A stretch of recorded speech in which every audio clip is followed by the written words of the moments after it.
আসসালামু আলাইকুম ওয়া রাহমাতুল্লাহি ওয়া বারাকাতুহু।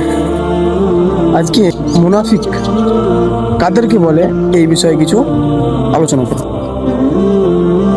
নবী করিম সাল্লাল্লাহু আলাইহি ওয়াসাল্লাম একটা হাদিসের মধ্যে বলেছেন যে যদি কোনো মানুষের মধ্যে এই তিনটি গুণ থাকে তাহলে সে মুনাফিক।